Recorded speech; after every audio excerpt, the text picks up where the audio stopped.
Calla was wearing the wrong bra. This sort of confrontation called for her sports bra, the one with 6 no-nonsense hooks anchoring her down, and all the sex appeal of old goulash. Instead, she was in her limpest bra, the one with the missing underwire making her right breast pop over the cup like a gopher. She drew the long dark twists of her hair over one shoulder. She prayed it would keep anyone from noticing she currently had 3 breasts. If she'd known this morning she would end up at a disciplinary meeting at her little brother's school, she would have dressed more authoritatively. Her boobs wouldn't be giving her this much shit trapped in a blazer. The balding man sitting across from her dwarfed his chair. Calla was envious of how his bulk communicated clout, where hers communicated an affinity for chicken tenders. He tapped a Sharpie on a thick stack of paperwork. "Miss Williams, we're glad you could make the time. I'm afraid we found drugs in your son's backpack." Calla snuck a look at her brother. Jamie was her own little Virgil, ushering her from work into the bowels of hell, which was a tight, awkward circle of folding chairs and the guidance counselor's office. "Of course," Calla said. "I'm very concerned about Jamie's behavior." That sounded right, like something a good guardian would say. "What exactly is your role here, Mr. Thompson? Mr. Thompson, I'm an in-school suspension resource officer, and this is Jen, Jamie's guidance counselor.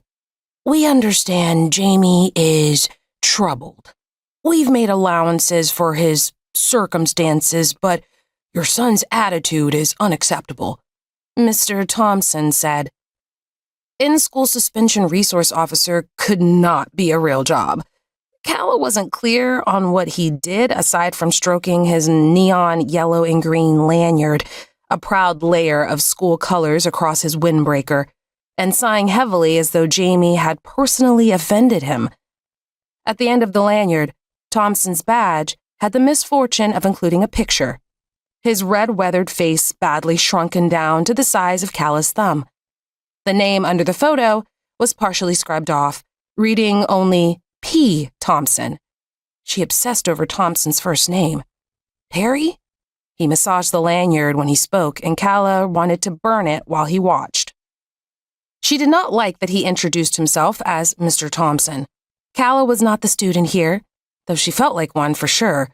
Going back to high school had that effect, something about the march of battered lockers, the universal smells of bubbling hormones and stale tater tots. Where Thompson was obviously a blowhard, the guidance counselor present appeared to be a ghost. She had yet to speak a word, only nodding weakly in Calla's general direction. She had purple bags under her eyes and clutched a bottle of ginger ale in her lap. Calla was starting to suspect the woman was hungover. "He's my brother," Calla corrected.